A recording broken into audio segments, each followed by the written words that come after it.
one that originally caught the wildebeest and held it down. So you'll see them glancing every now and again across at the hyena. I don't think that one hyena is going to go and try and steal from them, but you never know. Might be silly enough to. They will show it off though. Now, if this is a high-ranking hyena, what it will do is it will call for support. Oh, here we go. Getting closer. Immediately the cheetah's putting on a strong show of force, the one taking responsibility and moving forward. Checking that that hyena's not getting any closer. Oh, here we go. That hyena is calling. It's calling for support. Now, how quickly can these boys eat? And how quickly will reinforcements arrive?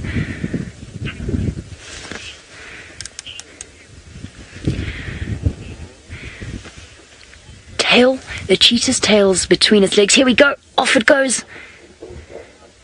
Extraordinary. These are scenes that most people never get to experience in their entire lives, and you're getting to watch it live, unfold in front of you. Right here, right now in the Masai Mara. The tail's between its legs because it's angry. It's angry and it's a defensive posture, so it's not afraid, although hyenas do match cheetah in terms of their strength. In fact, they're probably a little bit stronger. But a hyena is an intelligent creature and won't risk injury unless it's worth its while. Whereas if a lion were to come in, and there is that possibility still, if a lion were to come in, these cheetah boys would run for their lives immediately. Now, if this was one hyena against one female cheetah, we'd be seeing a very, very different response. And in fact, the hyena would probably have already challenged her. But these boys are exceptional. Rare to see a coalition of 5 males. It really, really is unusual. It's made these boys world famous. You can hear the thunder rumbling in the background. Truly dramatic scenes unfolding. Hyena looking back, perhaps hoping for some support.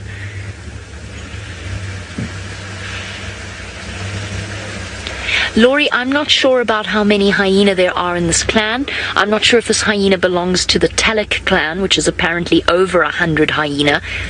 But generally speaking, they won't all hang out together. So they'll move from place to place and they'll gather at the den sites, but you won't really see them gathering in large numbers except occasionally to challenge another predator for their kill, or as I said, where there are babies around, because the den site is the social hub of a hyena clan. Big yawn showing its massive teeth. The hyena's bite force is that much stronger than the cheetah's. Here he goes, lurking around. Not going to challenge the cheetah again. These boys have already shown him off. Now what you'll see as these cheetah begin to feed is just how fast they're going to consume their meal. So they are going to try and feed on as much as they possibly can, as quickly as they can.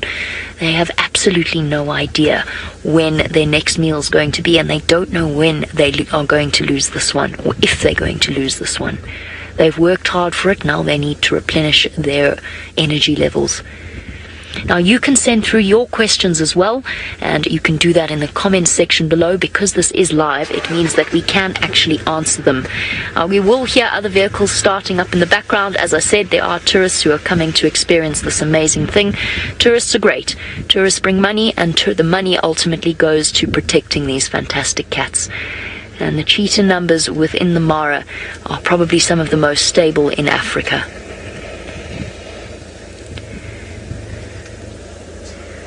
Here we go, tucking in bloody faces. Luckily, the wildebeest is now dead. Its suffering is over. And it's a really hearty meal for these 5 boys. Now, where they're going to end up is anybody's guess. They are dominant in this area around, for those of you who are familiar with the Mara, around the Runkai Valley, the Runkai River, and Talek region.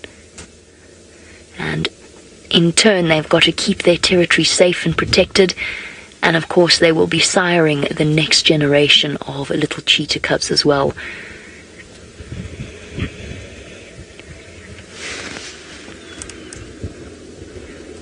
Aaron, no, Talek is not in the Mara Triangle.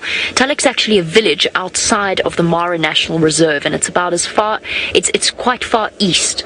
It's right on the eastern boundary of the Mara National Reserve. There is a river called Talek that runs through Talek and then meets up with the Mara River. The Mara River forms the boundary between the Triangle and the Mara National Reserve. So no, at the moment we are in the National Reserve. And this particular wildebeest is probably part of the loiter herd rather than one of the massive number of wildebeest back into Tanzania. I do apologize. Apparently there was a little bit of a breakup in terms of our signal. As you can imagine, the highs and lows of the area that we're in, as well as the dramatic weather, are playing havoc. But it's quite extraordinary that technology exists, that I'm able to sit here in our car and show you this happening right now. It really is quite extraordinary when you think about it. I still find it extraordinary, and I do this every day. So what you'll find when the cheetahs start their feeding process, and I know that it is a little bit gory for some of you, but it's quite fascinating in a way. They don't have massively strong jaws, and what they'll do, although most predators will do this as well, is they will tuck into the softer parts. A wildebeest's skin is very tough, and they'll actually pull away at the skin around the armpit and the groin and the belly. And for them, the most prized parts of the kill are going to be the internal organs, not the stomach contents, but that's what that cheetah is after over there. So it's after the kidney, the liver, the heart, the lungs. That's what they're trying to get to.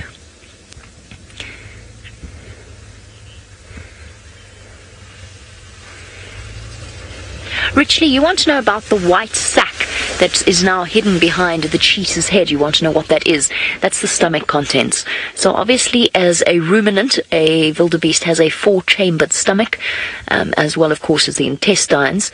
So that particular sac sits just like, most mammals. It's the organs, the main organs, the kidneys, the spleen, all of those are hidden behind the stomach contents, and the stomach contents sits the closest to the abdominal wall. So that's what they've pulled out over there. Now what you'll find is if they do manage to keep this kill, they'll probably pull that out and they'll abandon it on the side. And the reason for that is essentially that entire sack is filled with grass that is being partially digested by this poor wildebeest. So that's really of no use to them at all. And it is also very, very smelly, which means it could attract attention. What is that over there? Is that a lion? It's a lion, it's a lion. There is a lion here. Here comes a lioness. Now there's a very good chance that I knew I heard lions in this vicinity. Now there is a very good chance that these cheetah are going to lose their kill. Has she spotted them yet? She's actually moving along the ridge of the road. I don't think there's any way that she's going to miss them. Alright, now at any moment this lioness is going to launch herself towards them. Boyd, no. One lioness is sufficient. Where one hyena was not, one lioness is. And that is particularly because if she sees them, she's actually moving. She hasn't seen them. She's moving with intent towards some vultures that are behind me. I think she thinks that that's the kill that she heard. So she's come here because of the sound of the wildebeest, but she hasn't exactly figured out where it is yet. So she thinks it's the vultures. But in fact, it is the cheetah's kill that are a little bit further away. The vultures were just resting there to try and dry after the storm. So she's going to investigate that, but I think any moment now she's going to see these cheetah. And the cheetah's body language is instantly tense because a lioness will be able to kill one of these cheetah. And even with all 5 of them standing up against her, she will still win. So it only takes one lioness. She's over double their weight. There's no way that they are going to be able to fight her off. And in fact, the most sensible approach for them would be to run away.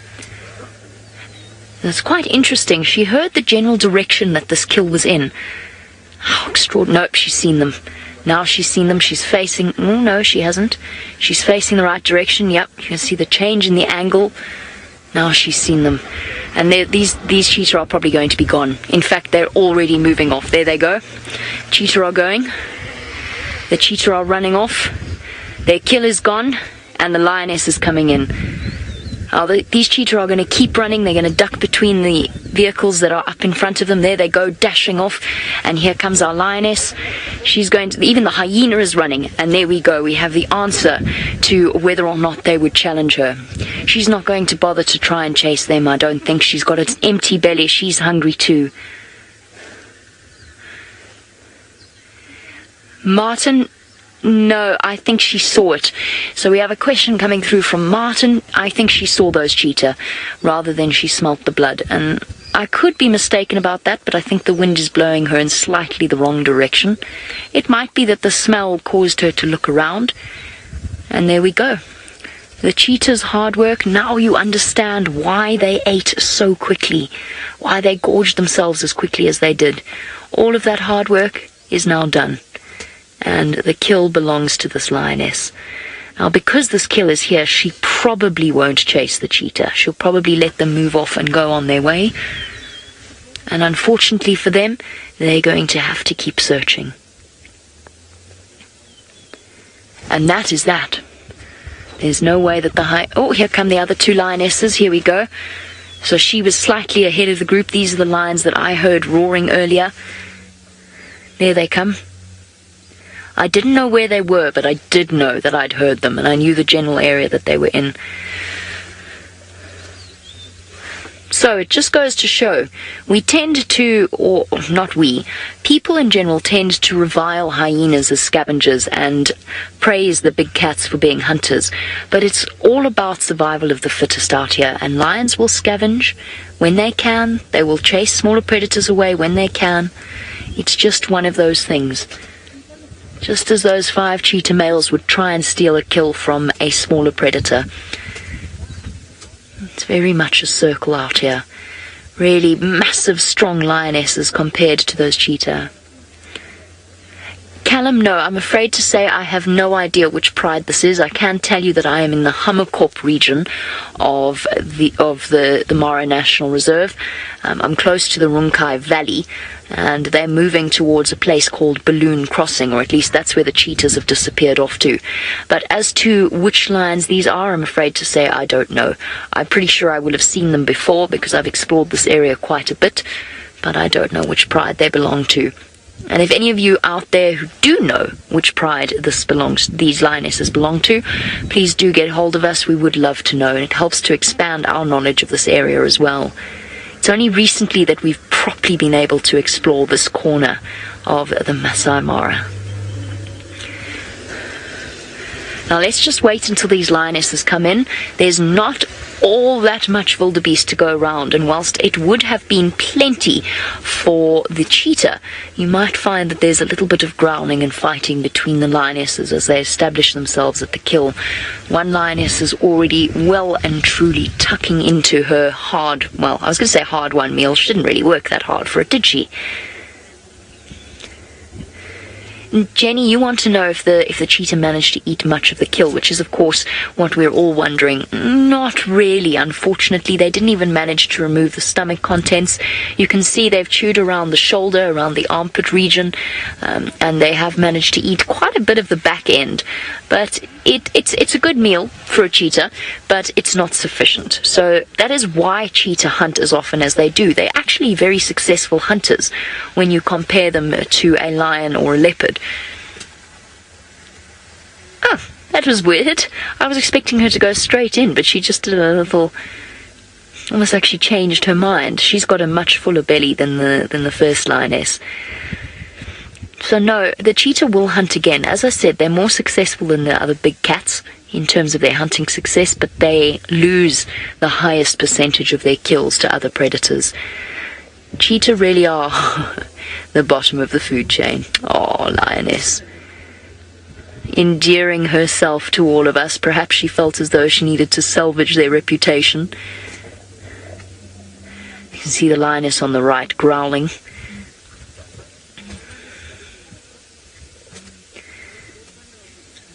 Lots of affection between the lionesses, because of course lionesses and a pride are all related to each other. It's a sisterhood of mothers, daughters, aunts, nieces, They grow up together, and they grow old together. And just like that, the drama has played itself out. We've gone from sleeping cheetahs in the rain to hunting cheetahs to scavenging lioness, all in the space of less than half an hour. Quite an extraordinary aspect of the Masai Mara. This will bring to the end of our action broadcast, and what an action broadcast it has been. Please stay tuned, because the Masai Mara has plenty to offer, and we haven't shown you nearly the tiniest percentage of it. So from myself and Ferg and the vast variety of animals that we see out here, we bid you farewell for now, but stay tuned for more action.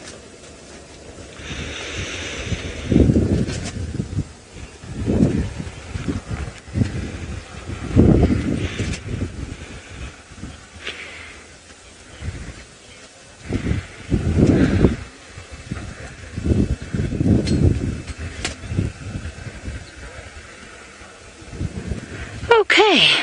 Whew. A very good afternoon to all of you, and welcome to the Sunset Safari.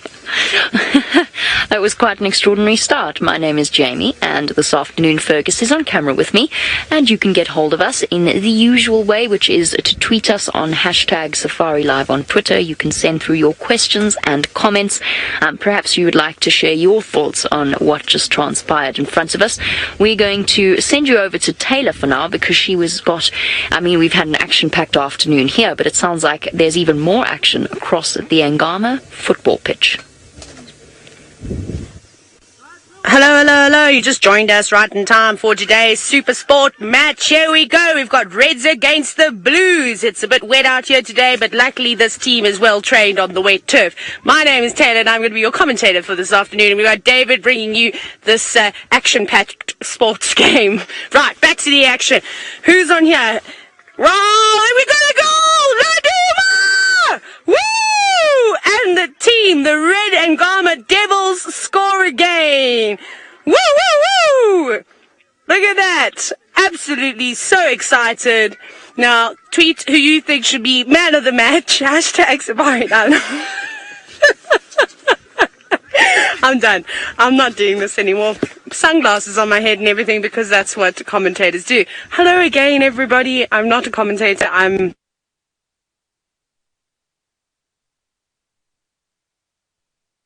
guides and chefs.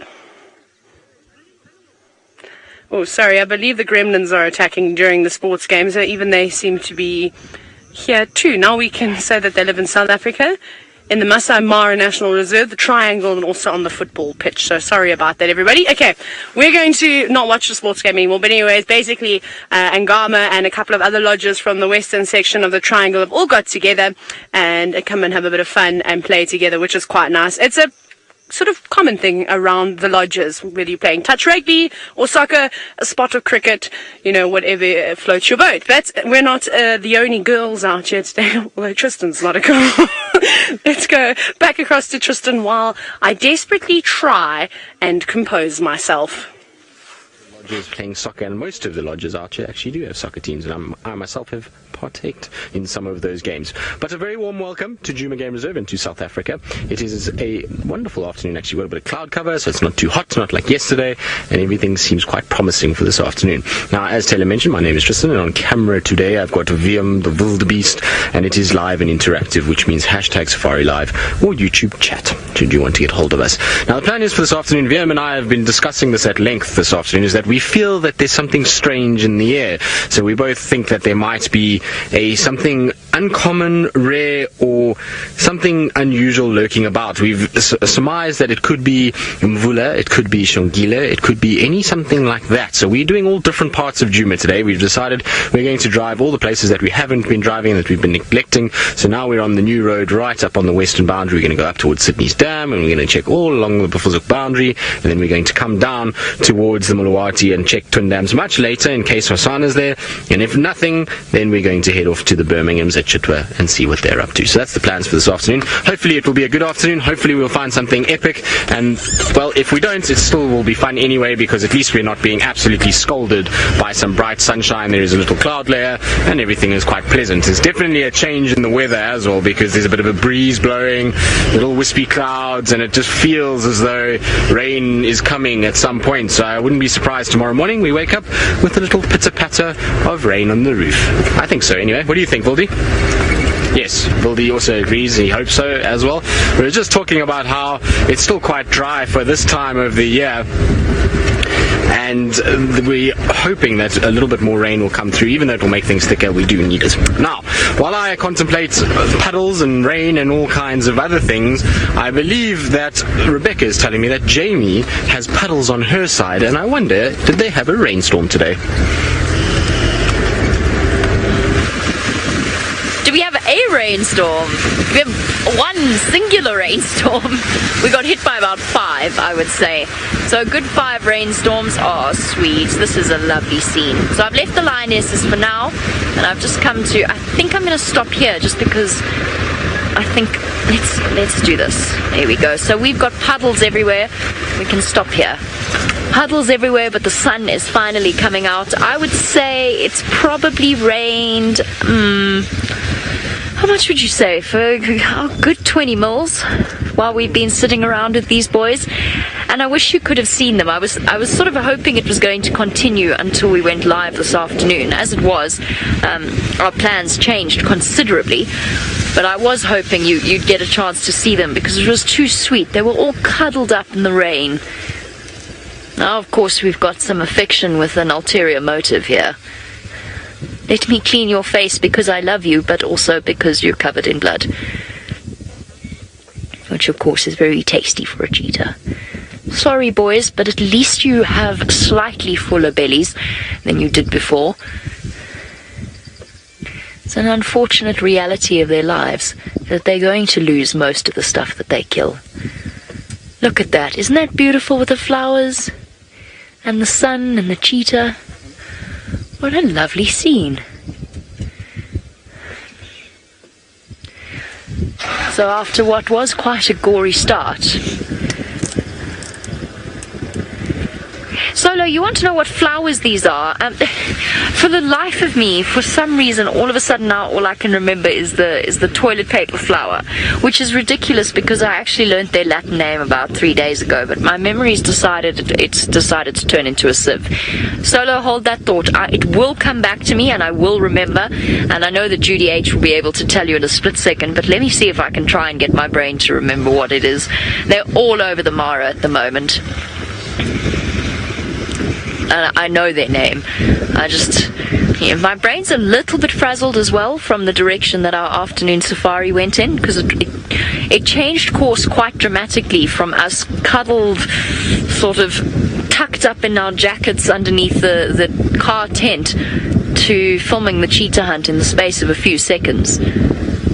At least you made the right call rolling up the side, Ferg. That was a good idea. Because we rolled it up and put it down about 5 times this afternoon. Sorry, boys. A reluctant look over their shoulders and off they go.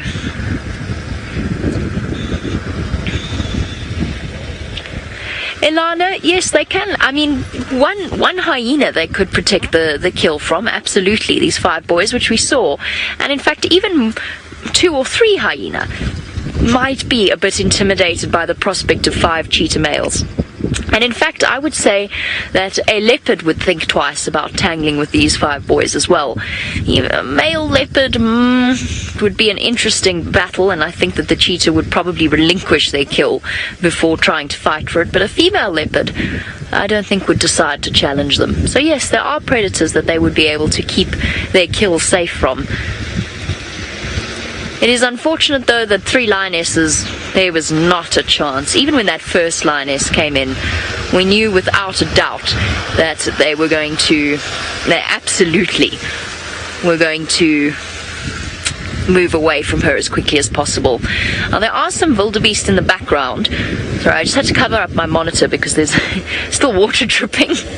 I sprayed, when we started that whole hunt, I sprayed so much water back here. I got a face full of it.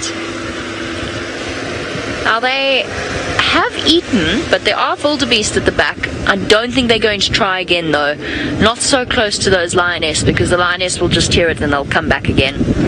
So what we're going to do is we're going to go and catch up. They've now got quite far ahead of us. And we'll make our way onto the next ridge. And just to warn Bex, who is in the director's chair this afternoon, just to warn you, I'm not sure about that dip. I think we should be okay, but I'm not 100% sure in terms of signal.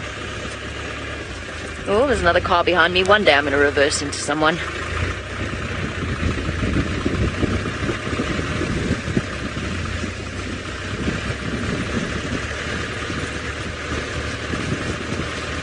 Slippy slidey. Okay, I'm going to slip and slide my way to get ahead of them and onto the top of that ridge. Let's bounce ourselves back across to Tristan in South Africa, who I imagine hasn't had to slip and slide in mud for quite a considerable period of time. And slipping and sliding can be some of the most fun when in a Land Rover. It often is quite a challenge, but it can be lots of fun. And I've had many a memorable drive trying to negotiate muddy roads. I remember in 2012 it was probably about 2 months worth of slipping and sliding all over the show and being stuck and all kinds of other things. And we know that Byron is especially adept at getting stuck, since he often used to wear his little pink bullet case belt thing. What would we call it? A bullet holder, I suppose. That ammo pouch is the right name. There we go. I'll get there eventually. But Byron used to have his little pink ammo pouch. We've got photographic evidence, so it does happen even here in the Sabi Sands. And hopefully this year will be one of those years where we will slip and slide all over the place with lots and lots of rain. But alas, besides where we've kind of driven, there's not really been much going on. We have seen very little. A few trucks for impalas. There's been that's about it actually. I haven't really seen anything else. Not even any birds to be speaking of just yet, which I would assume would be the case. It is still quite warm, even though there's a bit of cloud cover. It is still a little on the warm side at the moment, and so most of the birds will probably still be in the shade and not too active. And you'll find that a lot of the raptors will still be circling and riding thermals, looking for food, and you'll find then a number of the animals are still sitting in the shade. Now, there is a little bird that just flew off. I think it's a Golden Breasted Bunting, but you can't be too careful at the moment. There are a couple of the Cinnamon Breasted Buntings around as well, but I think this individual, there it is on the bottom right, bottom right, there we go, a little bit more, there we go, there it is. Yes, it's a Golden Breasted Bunting, so that is what we have there. And they are beautiful birds. From the back they look so drab and dreary and as though there's not really much colour there, and then all of a sudden they turn around and bang, they hit you with this bright yellow kind of orangey colour. It is very, very pretty, and then they've got that black and white facial mask that you see there. It is very cool to see. I like these little Golden Breasted Buntings, and they've been prolific in this early part of summer. We've seen them all over the place, particularly at Treehouse Dam. It's actually one of the best places to see them. I was sitting at Treehouse Dam the other day with Osana and watching how many of these came down to drink. It was actually staggering to see the amount of these guys around. So nice to see again, and a good way to start off our birding afternoon. I think while we're kind of driving around all these sort of explored areas from the last few weeks, I think we're going to do a bit of birding. See, maybe there's some nests that we can discover that we haven't seen just yet. Ultimately, all these areas are areas that I haven't spent too much time. For a second there I thought there might have been a European roller, but it's a Lilac Breasted Roller that's sitting on top there. I just saw a bit of blue coloration just on the right here, Wildy, on that dead tree, and so it's actually a Lilac Breasted Roller. But as I came around the bush I just saw this kind of blue bum, and I was thinking to myself, I wonder if it could be a European roller. It would of course be way too early for them. Generally the European rollers are only arriving in about December, so this would be very early. But sometimes it happens, and you never know if there's been a few storms or high winds north of us that sometimes blow some of these migratory birds down a little earlier than normal. Now I also hear a black-bellied bustard here somewhere. It called quite far away. I wonder if it's not further up ahead. Did you hear it, Vim? I don't know where it is. They are masters of camouflage, these black-bellied bustards. Even though they have this bright black chest, if they've got their back to you and they're not close, it's very difficult to see them. But I want to just check. There's a couple little raised points, and black-bellied bustards love to sit on raised points and call. And so I wonder if maybe on that termite mound over there is not where our black-bellied bustard is. It could be. Come on, black-bellied bustard, show yourself. No, not on the termite mound, unfortunately.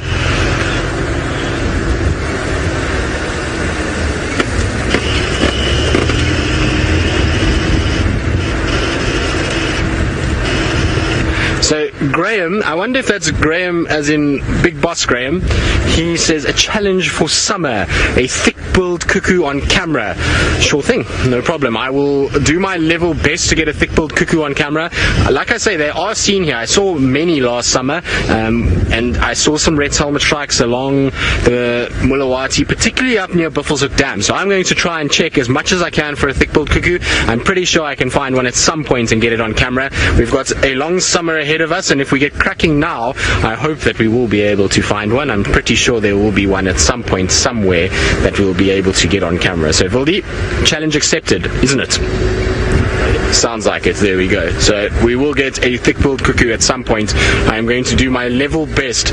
Now, of course, it's a little difficult on this particular area because we don't have much of the sort of riverine bush. Now, if you go into the Sand and Sabi River and along the Manyeleti River in the summer months, lots of thick-billed cuckoos on those rivers because of the amount of riverine bush, which houses a lot of Rhett's helmet shrikes, and the thick-billed cuckoos parasitize the Rhett's helmet shrikes as much as they can. And so if you find Rhett's helmet shrikes, you generally will find thick-billed cuckoos somewhere nearby. And so we just got to keep looking and find that flock that we see a lot around Nyala Road North and see if the thick-billed cuckoos are not hanging around there. I suspect we can find one. I'm sure we can. I wonder if Brent has actually seen one on Djuma, because, or any of the Djuma guides. I don't know. I think somebody did tell me yesterday, James Richard, I think, tagged me in a tweet and said that he has thick-billed cuckoo on his list, which means it has been seen. And so I'm pretty sure we can get one on camera at some stage in the next few months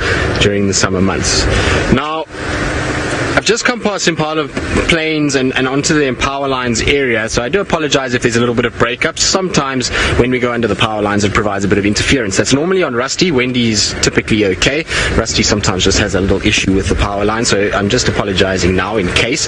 There's also a good road to check for Mvula. Now I know Mvula yesterday was on his civet kill in the north, and he, I think, finished it and was left going southwards, so that would mean that he might pop out anywhere around Sydney's Dam, Sandy Patch, those places, and so this is a good area to check for them. Luther, migratory birds, it depends on the species. Some of them will be here and leave fairly early in the summer, others leave a little bit later. It just depends on the different species. We generally find most of them, though, start leaving us at around sort of mid-March and towards the end of March, and most of them are gone by mid-April. It's very seldom that you have many staying beyond that. Sometimes the woodland kingfishers, if we get a late rain, you'll see them even up until almost May. I think this year we had quite late rain in April, and we were seeing Jacobin cuckoos and woodland kingfishers even into late May. So they do sometimes stick around if you get a bit of late rain, but most of them will be departing in the March-April period.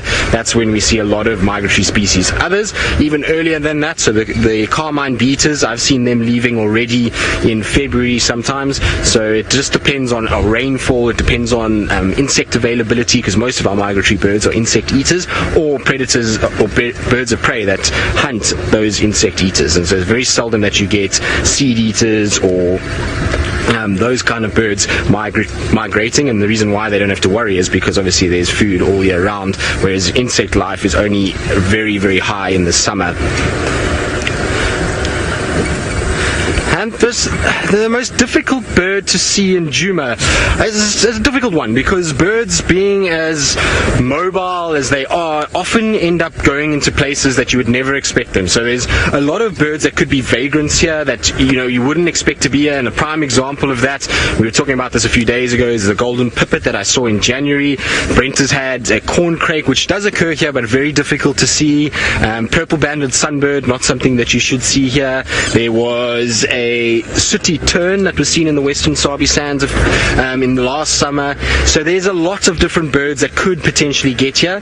Of the birds that occur here a lot and should be resident, I would say the corncrake that Brent saw at the beginning of the year would be a really difficult one. And then Narina trogons, they're also a really tough bird to see. They're a beautiful green bird with red on the chest. In fact, I'll actually try and get a picture for you so that you can see what it looks like. They are absolutely phenomenally beautiful. So while I'm driving, I'm doing this. Hopefully we won't have an accident. And the reason why I'm doing this and not stopping while I'm driving is because there's a car behind me and I wanted to just get off the road. So let's just stop here. There we go. So this is the Narina trogon, and the bird that I'm hoping one day we'll be able to put on camera. It is an absolutely beautiful bird. Big emerald green back, red sort of front, and then this bright yellow beak. So that's what we're going to hope for at some point. But there's a number of other rare species that could potentially occur here that the list could be quite long. Now, while I go and negotiate the northern parts of Djuma and see what's happening around Hyena Den, let's go back to Jamie, who I don't know what she's up to because Rebecca did tell me, but I was too busy yabbering on about Narina trogons, which gets me all excited, and so I wasn't paying enough attention. I'm sorry, Rebecca, but let's see where Jamie is and what she's up to. Phew! Okay, I know that feeling, Tristan, very well. What we have for you is a jackal that's eating something? I'm not entirely sure what it was. I thought at first it was a baby. Not 100% sure. I think it might have been. No, it is it's a scrub hare. I think is that a scrubby? I wonder if that's because earlier on the cheetah actually.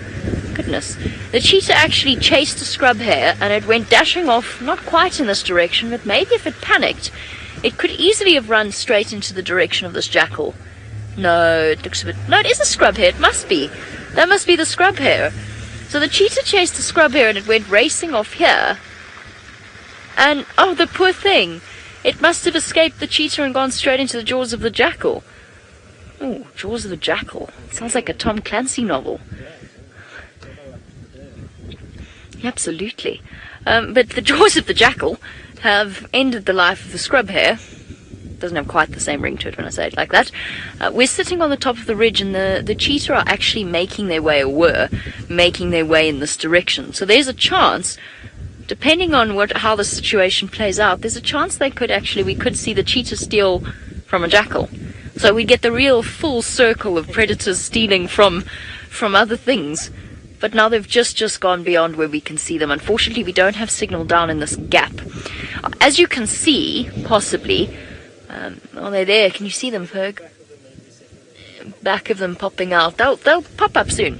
They'll be here soon. They're probably going to go to that gardenia and scent mark, and then I think they'll probably come around here and they'll pop up.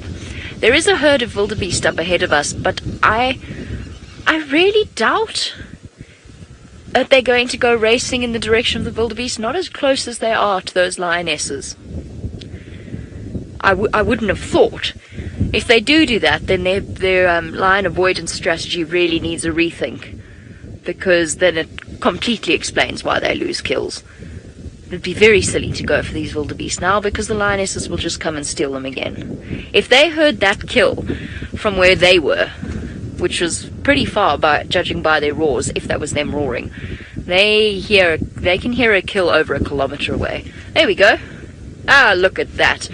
What do you know? Did they go and scent mark at the gardenia? Yeah.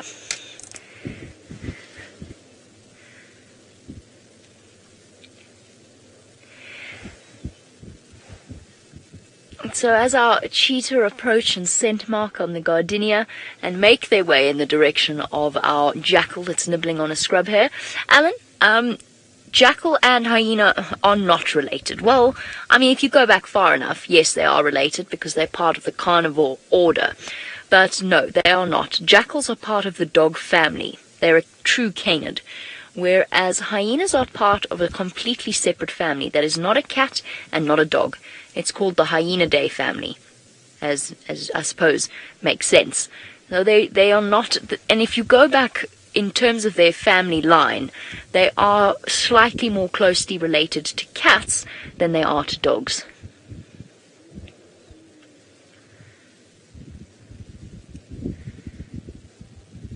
So no, not related to Jackal at all, and very, very different in terms of the niche that they fill in the ecosystem.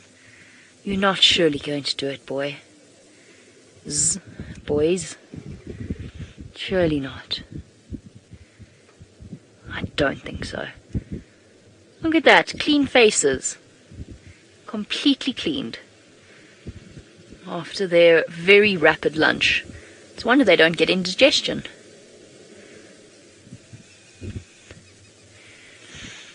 Ilana, the leading cause of death, I'd be interested to know the actual statistic. So Ilana, who is 14 years old and one of our regular viewers, is wondering about the leading cause of death for cheetah. They've been spotted as well. Ilana, I'd be interested to know exactly what percentage it is. I think that you'll probably find that the highest mortality for cheetah comes from lions, and second to that would probably be hyenas. That, of course, I'm thinking specifically cubs. Leopards will also kill cheetah cubs, and interestingly enough, so will baboons and buffalo.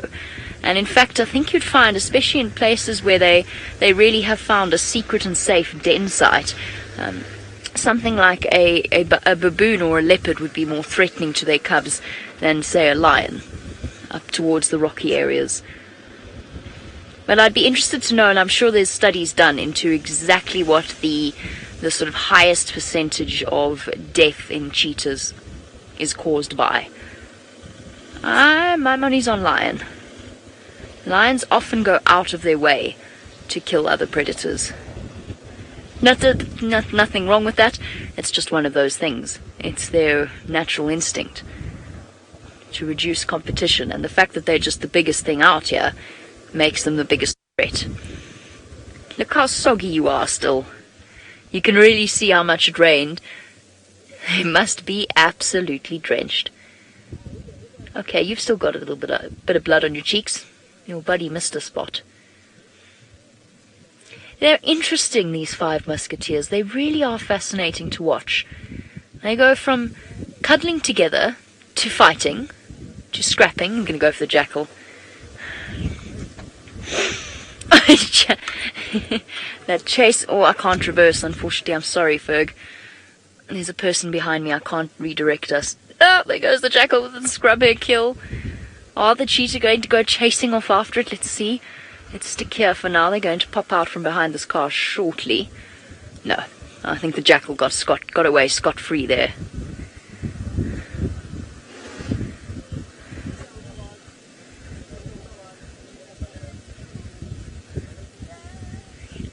I think I might have heard this wrong, but I think... Rebecca, please can you repeat the name? Makeup by... Makeup by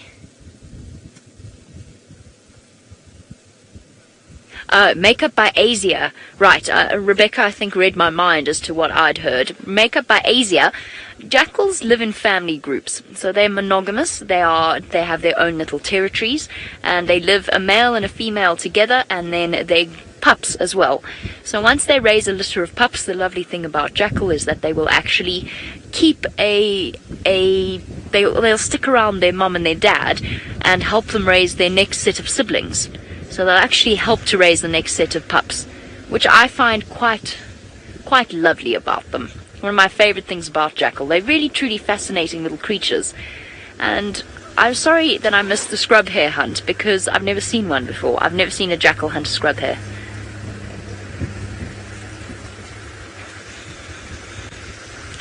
It's so beautiful. It really is the most beautiful afternoon.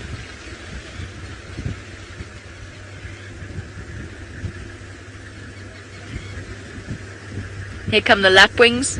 They're sniffing around where the jackal had the scrub hare kill, looking to see if there's anything remaining. I'm so impressed with that jackal. I can't believe it got away with that, actually. It's probably because they're a little bit tired after the drama of the past hour or so. Oh, just trotting to catch up. Sometimes they trot like that, and then all of a sudden a fight breaks out without any apparent cause. Okay, everybody stop to sniff. Yep. Scrub hare, all right. and Jackal. Off Dart goes. That's D'Artagnan with the collar.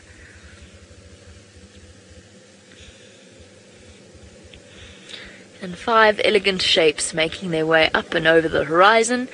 And would you know it, back to balloon crossing.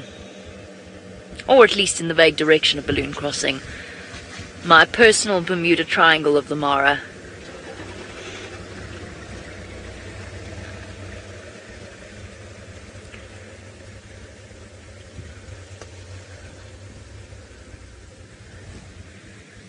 And off they march.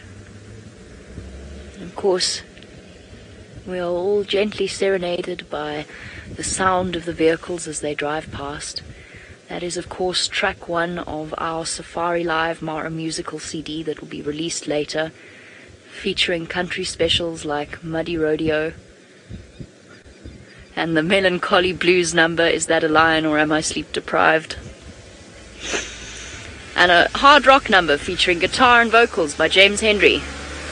Dust in my eye, and a bug up my nose, and a car in my shot. And a special bonus track, which is Wildebeest canoeing for 6 hours.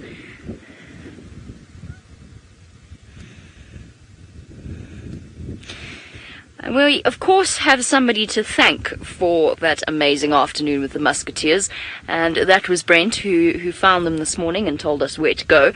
He had other plans in mind for his afternoon. Let's go and explore a brand new patch of the Mara with him.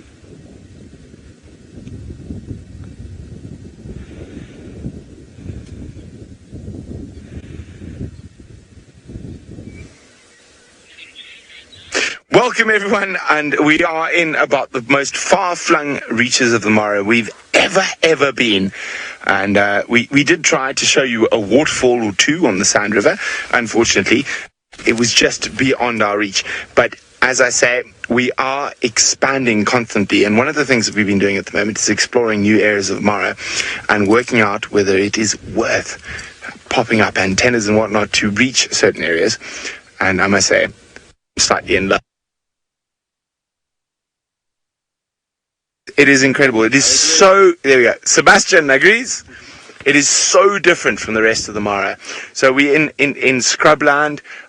We've had a lot of leopard tracks. This is one of the few areas you can actually track. We're on quartz soils with sand roads and lots of hilly areas and lots of black rhino sign. We haven't seen them yet. The only thing we've seen so far is lions and a waterfall. And we're right. We're probably about as far from Angama and our base camp as we can get. I'm not 100% sure. I'm actually going to have to ask Final Control because they've got a map that tells them where I am, and I'm guessing we're probably about 50 or 60 kilometers in a straight line. So driving wise, we're about 130 kilometers plus minus from base camp, and it has been a really wonderful day. We've explored, and we've got a wonderful ranger with us, Harrison, who's helped us explore, and we've even gone out and seen areas that I don't think many people have seen in the last 20 years. And that is one of the wonderful things about being in an area like this. We just get this vast expanse. So the whole Sabi Sands, every reserve in the Sabi Sands is 60,000 hectares, which is about 130,000 acres. Now, the Mara is about 150,000 hectares, so over 300,000 acres, and we've only touched probably a quarter, maybe a half. Let me be honest, maybe half.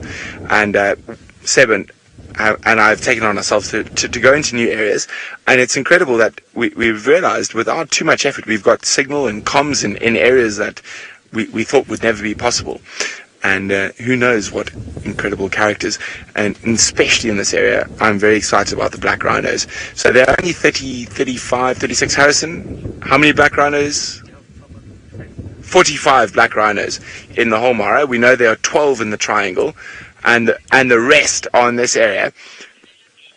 And out of that 45 black rhino, there are 12 in the triangle. We know there's about 5 or 6 between Lookout, Salas, Sand River. the rest of those 45 black rhino live in this area, and it is absolutely gorgeous.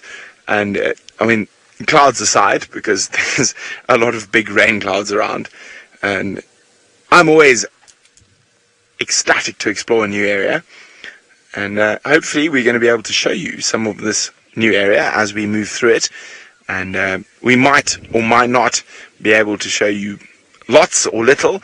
And as I say, it's an adventure, and it's an exploration of a completely new area. And as I say, I'm over the moon to be able to explore a new area. But Tayla has some elephants, but hopefully we're going to be able to share a bit more of this area with you. But as I said, Tayla, I think she might have even gone back to the same herd of elephants she had this morning. But hopefully we've got some fantastic creature like an aardvark, or I'm feeling aardwolf. That's what I'm feeling this evening, and I'm being overconfident. But let's go see Tayla and her Ellies.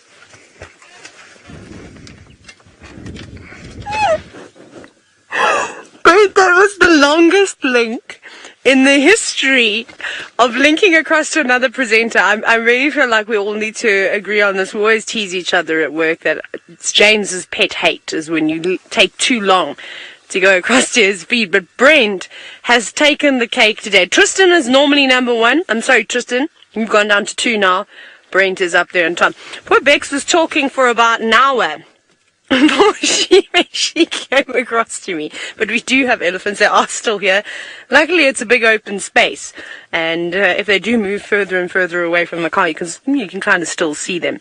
But they're heading back up home towards the escarpment, towards the trees. There's been so much rain around here this afternoon. Not quite down in the triangle, but up around Angama camp and pretty much the entire escarpment. You can see it brewing back there.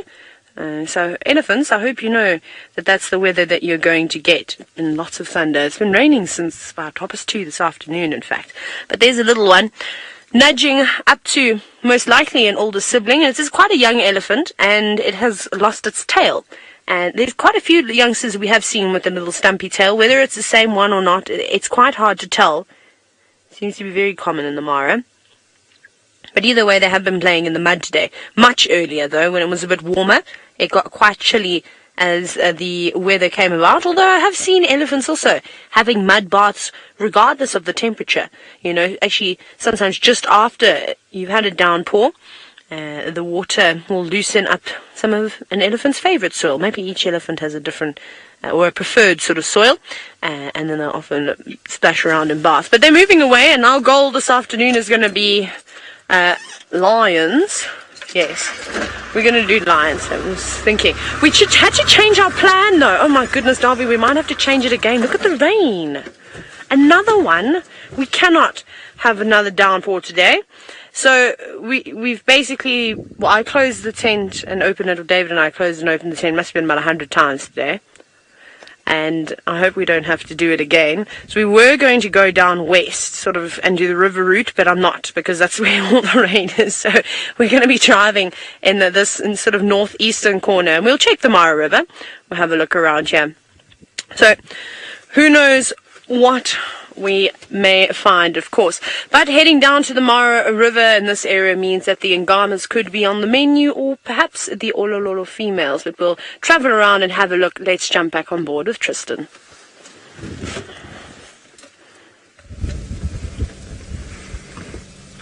Well, I wish you luck, Tayla. I hope that you do have some success and that you do not get rained on too much. But we have managed to find 2 little cute hyenas of our own. So this is going to be quite a short sighting, unfortunately, because there's no adults around, so we're just showing you a quick glimpse of them.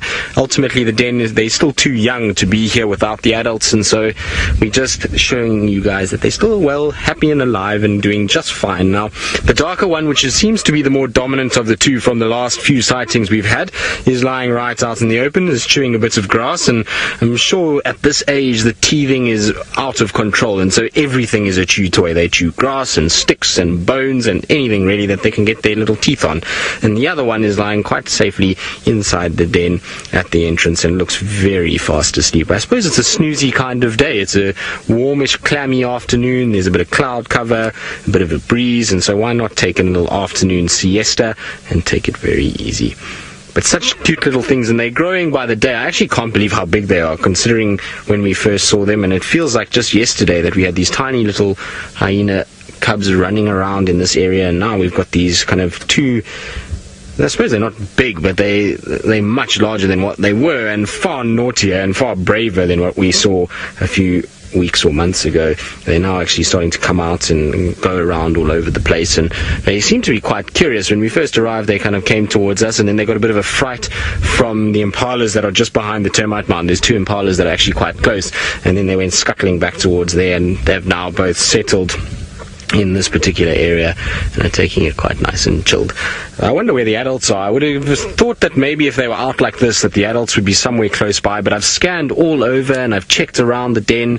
There's no sign of any of the adults being here. Maybe they've found themselves some shade a little further afield and are still in close enough reach that if something were to happen and these little ones were to squeal, that they'd be here in a matter of 2 seconds. So maybe that's why the little ones are still out and about. But look at how long the legs are of the one on the left. You can see they're getting massive, and I love when hyenas are this age because they look awkward. They become these animals that have long legs and their small little body, and it kind of looks as though they trip over themselves because they haven't quite grown into these legs just yet, and those front legs in particular. We know that the hyenas have much longer front legs than they do back legs, and so it kind of takes them a bit of time to actually grow into them and become the right sort of proportion to be able to actually control what's going on. But that's very cool. I'm so glad that they are starting to get a lot more relaxed with us. First few times, I think if we had come here, they would have scuttled in and wouldn't have come out. But you can see they're not even paying any attention to me. Even with me talking, I haven't had one of them really look at us. Since we turned off the car, they've become very chilled. You can see also that there's a bit of scratching going on. So even though this is a fairly new den site for them, I would imagine that the fleas are starting to build up inside there, and so they will scratch and itch quite a lot.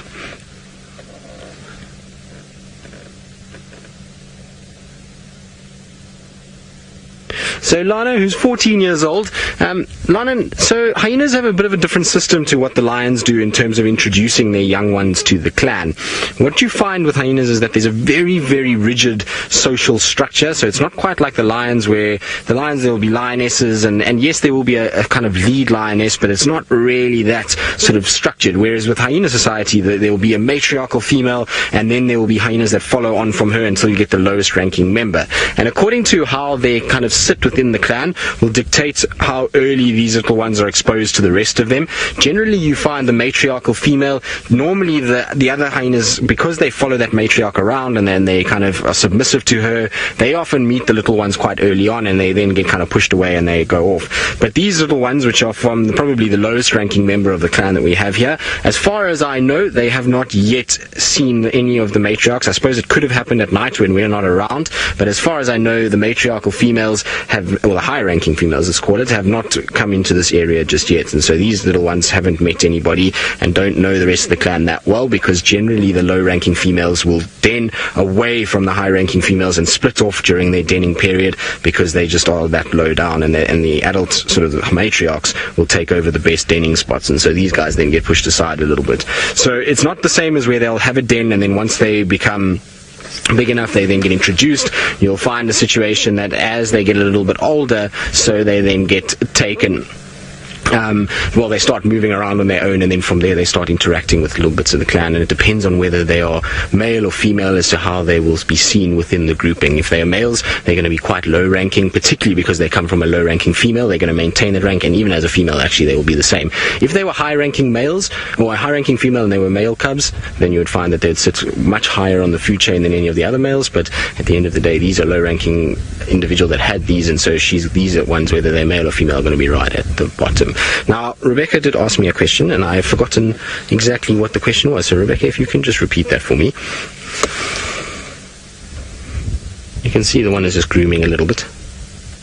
There we go. So, Bree, so you're asking what are the differences of ages between these two? Well, I would imagine a mere minutes, given that they are from the same mother. So both of these two are from the same mom. They are part of the same litter, and they do not come from different mothers. The one is a lot darker than the other one, and that's just a genetic thing. It's just that it's developing its spot slightly later. And what's interesting about this is that generally when you see a hyena that doesn't have spots and it's dark like that, you would would think that's still very young, and particularly the one that's a little bit more spotted would be a little bit more dominant, but actually in this case the darker one is the more dominant of the two. Now unfortunately, like I said, I'm going to have to leave our two little hyena cubs, even though they're so cute, because there's no adults present. And so while I carry on and see what else I can find, I believe Jamie has got 4 beautiful spotted predators of her own, but are also taking a little bit of a nap.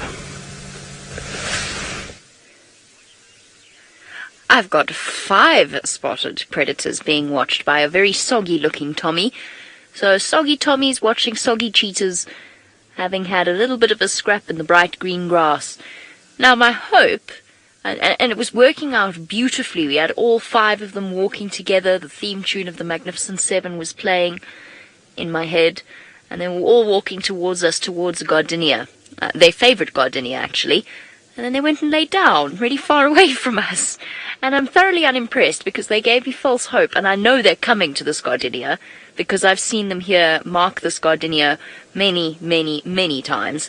So I know they're coming here, and I thought I was getting ahead of the game a little bit, you know. They're going to make their way here. But they decided to sit down for a while. I can't blame them, though. The sun's only just come out, and they're probably freezing after all that. They're so soggy.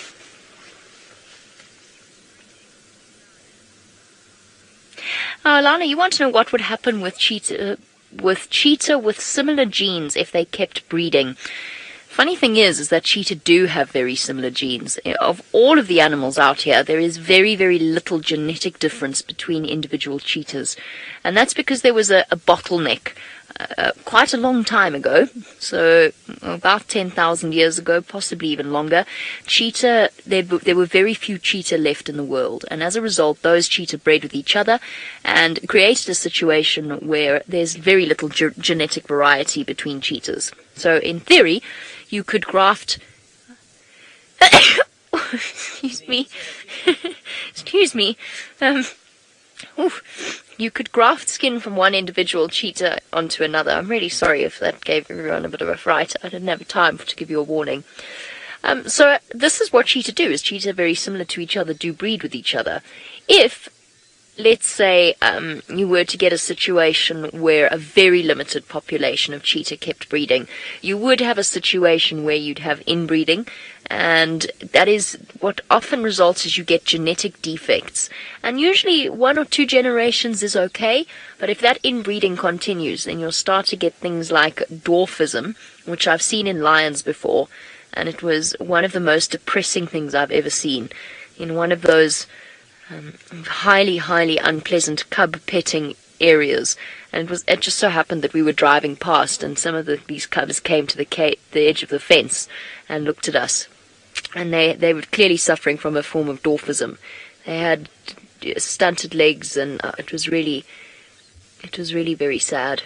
So you get those sorts of genetic abnormalities. There's also a situation where you find that the cheetah are not resistant to disease or change, which of course is one of the reasons why cheetah are endangered as it is, because they don't have that same resilience that other species do that have different genetics.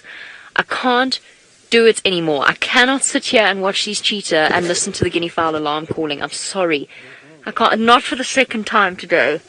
I had to ignore them earlier because these guys were about to get up. I have to go and see why they're sitting in the tree and calling. They're not alarm calling as much as they were. We'll come back here. These boys are coming this side. They're not alarm calling as much as they were. Maybe they're not sitting in the tree. Maybe that's a vulture and some shadows. Let's just go find out.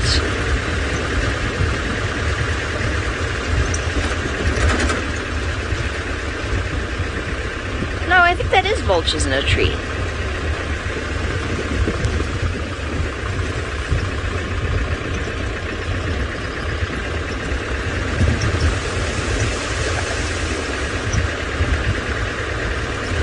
Now just bear with me one moment, because I think I've made a mistake. And I think what I thought were guinea fowl. You're not a guinea fowl. Oh! That's a deep puddle. It is a lovely shot. Shall we have a stop there? And have a look at the vulture that's sunning itself. The combination of the strange shaped tree and then the vulture from a backwards angle made me think it was guinea fowl sitting in a tree. Rebecca, sorry, please remind me of that name again. I actually didn't hear you this time around. It wasn't that I wasn't listening. I couldn't hear you. Hampers. You want to know what the most difficult bird to see in the Masai Mara is? Oh, there's a couple of different suggestions. We actually talked about this quite a bit yesterday on the Sunset Safari. One of the examples would be a blue swallow, which I missed out on. The Somali bee-eater that Brent is convinced that he saw. And there were 3 recorded cases of a shoebill once in 1994. But no, that wouldn't count because they don't really occur in the Mara.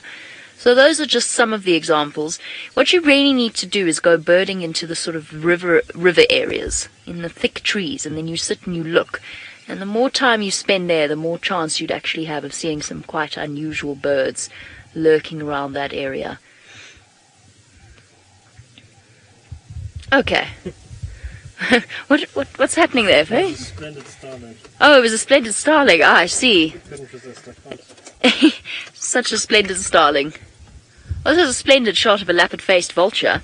But I'm going back to those cheetah, because next thing they'll come to that gardenia while I'm away. And then I will be very upset with them.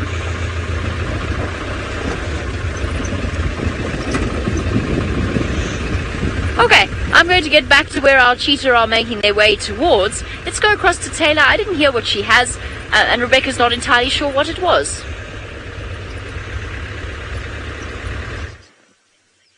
Well, it would be nice if we could hear this bird's call. But Jamie, enjoy your cheetah sightings.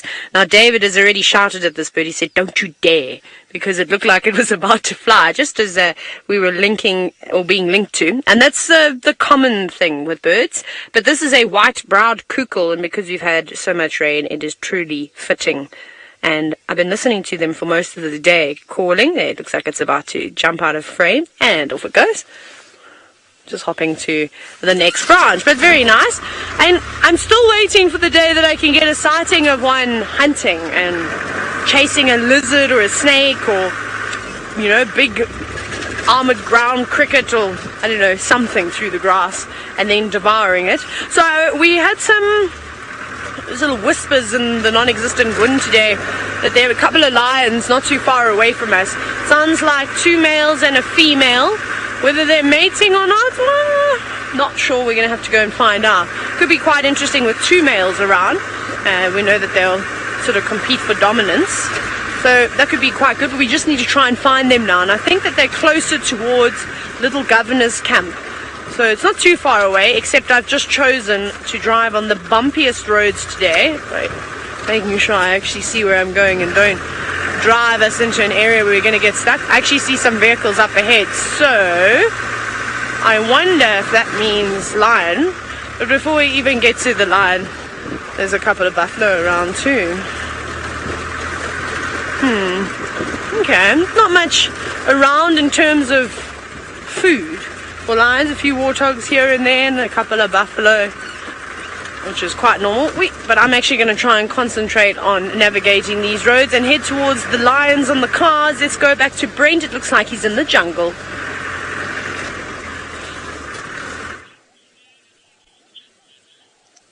Well, Sebastian and I are both feeling at home. It's a palm tree like we used to encounter in our days in Gabon. It is a Phoenix reclinata, or the wild date palm. Now, the really cool thing is, there we go, Seb, if you focus in on there, is the fruit kernel of the wild date palm. Those are expired fruit kernels, but it attracts huge amounts of different animals. Birds, rodents, and even Jackal will eat the fruiting palm. Now, as I say, we're in an area that is completely different to the rest of the Mara that we're used to. And if we have a look, we're actually in acacia savanna at the moment. So I'm going to slide backwards a tiny bit.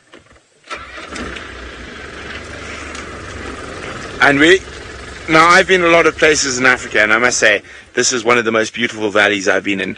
Now, we're surrounded by acacia savanna at the moment. We've got acacia tortilis, amongst others, and there's lots of giraffe around, or unfortunately none at this very moment. and this lovely lush green lawn that has been grazed by the wildebeest. So the wildebeest have been in this valley, and they have absolutely mowed every bit of grass. Now, a lot of people look at areas like this, see where like this, where you have erosion, and they try to fix it and stuff. But in certain areas, erosion is natural. It is where the water runs off the hills and comes down and adds nutrients into the soil. So at the bottom of these little valleys where you've got erosion, like we are completely surrounded at the moment, it is actually an explosion of nutrition, and that's why you have this carpet of absolutely perfect, almost golf course-like green grass and acacia trees that are tall.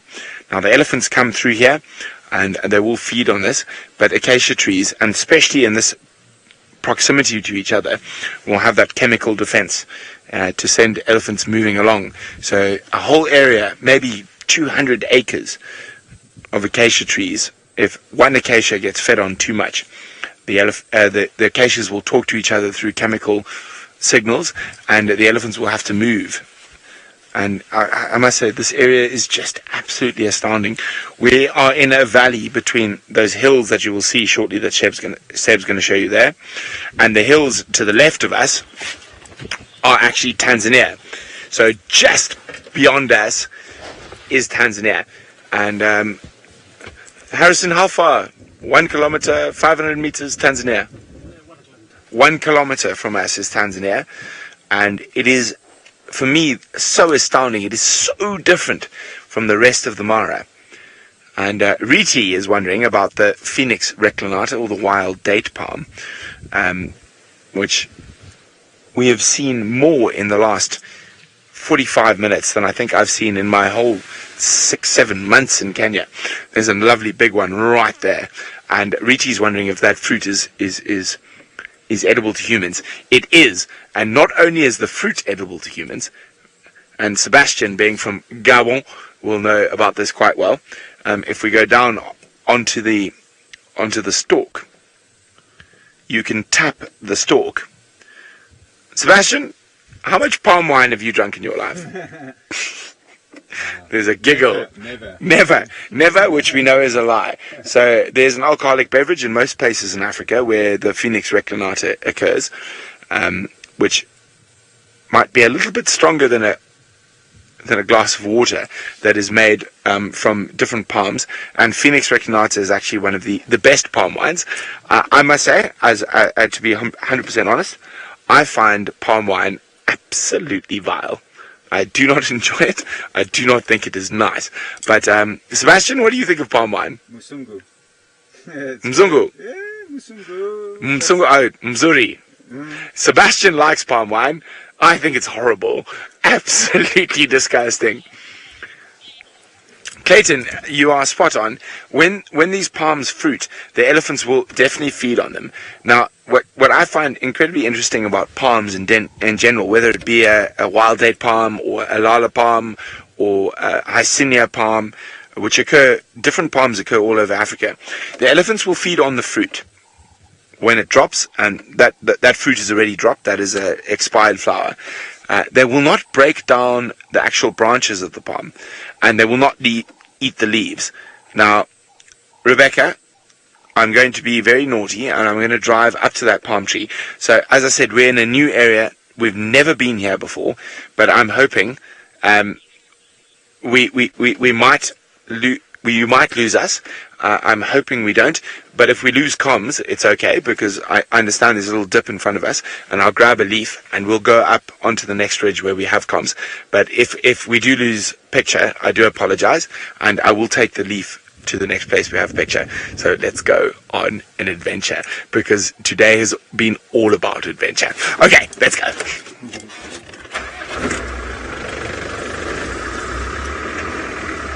And poor Sebastian, his first ever with me. Sebastian's loving it, but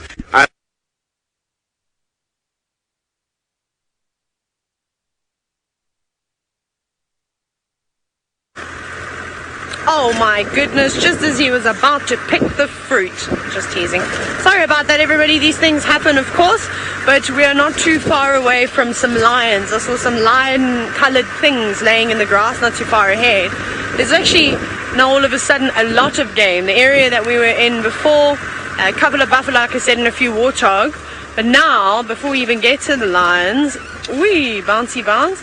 Look at this abundance of game. Huge herd of, almost said wildebeest, buffalo, couple of zebra, all moving around, grazing, completely oblivious. And then there's also quite a few topi just to the right of those buffalo. But if those lions are mating, whether they'd be too hungry, I'm not so sure. And eland as well, a whole herd of eland. So there's plenty of food around. This could be good hunting grounds for lions this evening, and there are no shortage of them in this area. But let's move on. Let's head up to where I saw the tan-coloured things laying in the grass, right up against the lugger. If you remember, it was not yesterday morning, the morning before, when David and I had gone out on safari, and towards the last hour of the show, we just had lion after lion after lion, and it was along this lugger. So obviously the pride of lions that we'd seen the two males, and we saw some laying in the shade.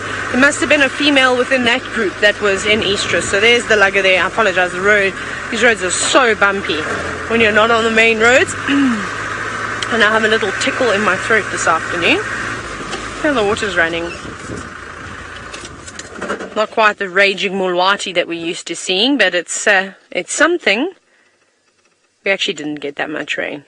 It's amazing how quickly the water subsides as well. That really does surprise me. Okay, we're almost here, I promise. We're actually on the other side of the lugger, and we went there first. We didn't have a great view, unfortunately, so we decided to go all the way around. Now, Rafael, you're wondering if I've ever gotten lost in the bush. Oh yeah, I'm a specialist at getting lost. I actually have 3 gold stars. So yeah, no, everybody gets lost when they get good. I always say as well that the first property you work on is the hardest to learn, because, and not just because of the layout of the land, but it's all the things you've got to remember when you first start guiding. Your first guiding job, you've got to talk to your guests, you've got to remember where you're going. Make sure you get close enough to the lodge at night, because you don't really know how to navigate just yet. You get there. That takes a bit of time. But here we are. Isn't this beautiful? Now, Brent was in an oasis earlier. I think that this is quite pretty. I love the little bits of vegetation that do grow along these luggers. And I can't see the second male. I can only see one male and a female tucked up there. And it's actually quite easy just from, without even seeing a mane, to tell the difference. Now, often we talk about how certain animals' coloration will change as they become more mature, particularly the males, and it goes for the lions. You can see on the left, look how much sort of darker in color. It's almost a gray rather than a typical tawny color that is associated with lions. The females I've never seen a dark female before, but I've definitely seen males going almost gray in color. And that normally happens when they get to about 6 or 7 years old. You can really start to see it shining through. But I feel as though I need to try and convince you that they're alive, because it doesn't even look like they're breathing, but they are alive. They're probably exhausted. So I don't know for how long they've been mating for, but this most certainly does look like a mating pair.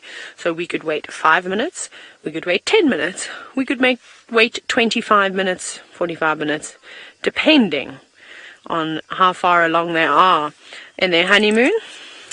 So we will wait, and waiting is what we will do until these lions get up, and we can try and figure out exactly how long they've still got to go. But let's go into Tristan's car and see if he's ever got lost.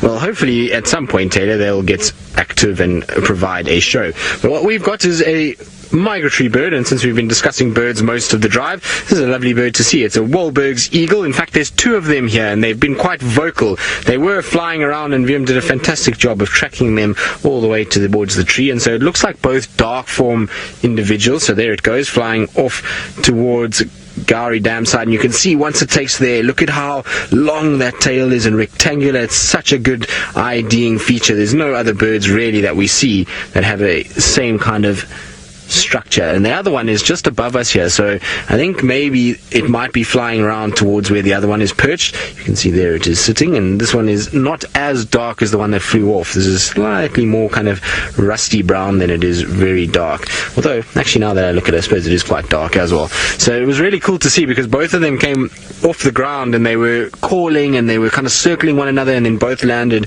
in these marula trees. And I was wondering if hopefully we were going to see a bit of a courting display, because it seems like it's like that they calling so much, and they were very vocal, and there was this kind of intricate little pattern that they flew, and then they both landed. So I was hoping we'd see a little bit more from them, but it's still nice to see, and it's still always a pleasure when we get to watch our big birds of prey as in action. I'm going to try and sneak forward and not disturb this bird. I'm hoping that it will stay where it is.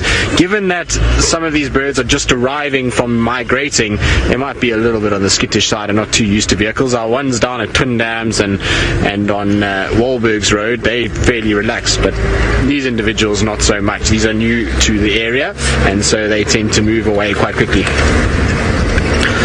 Oh, Riti, that's a good question. You want to know what the wingspan is of these eagles, but if you give me 2 seconds, I will tell you what the wingspan is. I actually don't know off the top of my head, but I will be able to tell you in the next 2 seconds. Their wingspan is 1.4 meters, and so how much is that in feet? I don't know. Is that about 5 foot? Is somewhere around there, Vildi? I think so. 1.4, somewhere around there. VM says, don't ask me, as VM's reminded me on many times, because I try and ask him these things. He tells me that maths is not his strong point, and so I should stop asking him about maths questions, but I think it's somewhere around 5 feet. So quite a small wingspan in comparison to the vultures and the big martial eagles. 4.6 feet. Okay, so we were quite far off. But I suppose 4.6 is still fairly big if you consider it is a bird and it's got to fly, and that's a lot of weight, and you've got to kind of propel yourself with those big wings. It's a lot of energy that gets exerted, and that's probably why also they're not flying far. They're just flying from kind of tree to tree. There's not very many thermals now. Now that the cloud cover has come over, the temperature is really coming down now quickly. And so I have a feeling that we're going to see a situation where most of the birds are going to start landing now, especially birds of prey, and they're not going to be too active. Right, Buffelshoek Dam. Let's see if we get lucky.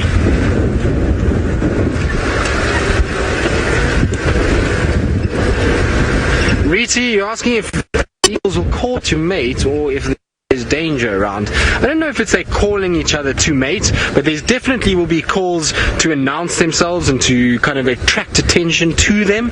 So when there's the mating process, often birds are very vocal, not just eagles, most birds are very vocal during that time, and so you'll hear a lot of noise when they're trying to mate, and a lot of squawking and carrying on. And then in terms of danger, yes, but in eagles you don't see it as much because there's not that many dangerous things for an eagle if you think about it. They're able to pretty much fly, and there's very few eagles that hunt other eagles, and so they don't have that many dangers. But if they are in a nest and there's something like a snake, you will hear them. They will make quite a bit of noise and try and kind of deter that predator away by making noise and distracting its attention and getting rid of it. So yes, they communicate with each other. Is probably a better way to do it than actually attract attention towards each other. Now we've arrived at Buffelshoek Dam, and unfortunately it seems as though my dry spell at Buffelshoek Dam continues a little bit longer. I still have yet to have a really quality sighting at Buffelshoek Dam itself. It seems as though always when I come here it's very quiet, and I would have expected maybe even just a hippo, but alas, there is not much going on at all.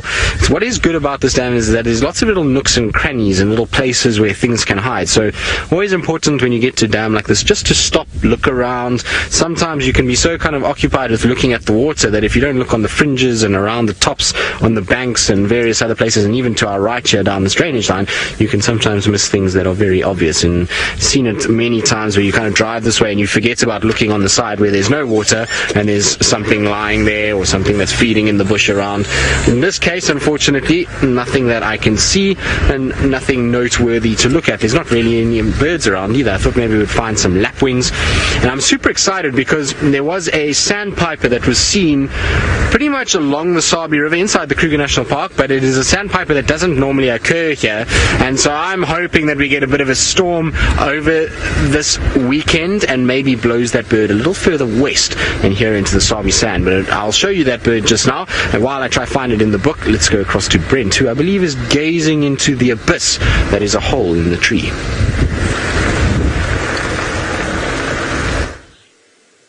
Well, look at that. Isn't that incredible? We can see the grass through one of the most important trees in the Mara. Now, I was discussing a palm that we don't get to see too often in the Mara, and I said the elephants will eat the fruit of the palm, but they don't eat the palm itself. And Sebastian and I did a whole live segment when we went through that little dip thinking we were live, so I'm going to try repeat what I said because I thought what I said was very clever. But there's a very important reason why the elephants don't eat this particular branch, and I managed to get an old branch that had fallen off. Now, the leaves themselves are very soft, but they're very short in nutrients. The young leaves, however, of a phoenix palm are very, very rich in nutrients. However, they are literally like 9-inch nails. They would go straight through your shoe, straight through your finger if you pushed hard enough. I mean, look at that. Now, I have fingers like leather, as you can see. My fingers look like they belong to a 70-year-old man. However, that's what happens when you live in the bush for long enough. You get calluses everywhere, so you can poke yourself with sharp things and not feel too much. But there we go. So that's why elephants don't eat this, because the actual nutrient-rich part of the palms is these young little branches. Now, this will turn into a lovely palm frond like this, but there's so little nutrients. Well, there's a lot of sand in here, so it's just been in the sand. So there's a lot of there's almost no nutrients left in these in the branches. You can see I can grab them, no problem. But you move down a couple of centimeters, and they are literally like 9-inch nails. You could take a hammer and put that through a piece of wood. Now, palm trees aside, since we're out of the valley and I'm no longer trying to avoid stepping on palm trees, then another one of the most important trees in the Mara is, of course, the shepherd's tree. Now, Seb, you're going to have to talk to me because my comms are out. And this, for me, is one of the greatest examples of a shepherd's tree because it is still alive, very, very much alive. But the fact is, it has been eaten by termites. So there are areas of this tree that are completely gone, and I can break them off with my hand. And not only have the termites gotten here, Seb, can you zoom in over there? Yes.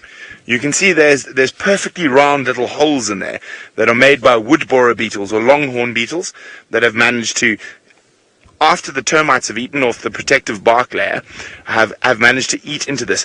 And a shepherd's tree is a very soft wood in comparison to some of your hardwoods, and that's why termites and borer beetles can get there.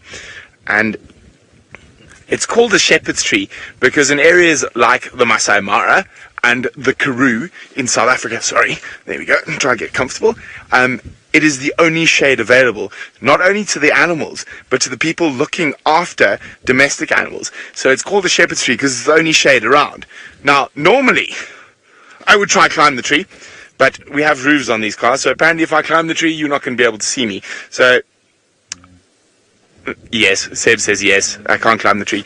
Well, what I can do is do that then. I can lean against the tree and say, okay, there we go. We are in one of the most spectacular areas. We're in acacia woodland, and this is the first time I've been in acacia woodland since I've been in the Mara, and there's a whole host of different species that we might encounter here, and the main reason, apart from an adventure, which I always love, is I've come here, is this is the chance we have to see a separate hyena species. So away from those open plains where you have massive spotted hyena clans, this area is home to the striped hyena. So fingers crossed on our adventures today, we might, possibly, very slim chance, I'm just going to say this, but it's worth the slim chance, find a striped hyena in this area. Now, as I said, I don't have any communication with Rebecca. That's for final control. So I'm pretty sure they're tired, and you're all tired of me. I haven't heard from her. Oh, you haven't heard from her? Okay, then we can carry on until she tells me to keep quiet, because I love talking, as most people at Wild Earth and Safari Live know. And I'm gonna, I'm being told to link away because. You can link to Jamie. I'm not sure what she's got to do to Jamie. But I was just getting started with my talking, Rebecca. But anyway, I'm sure Jamie's got something absolutely spectacular to show you.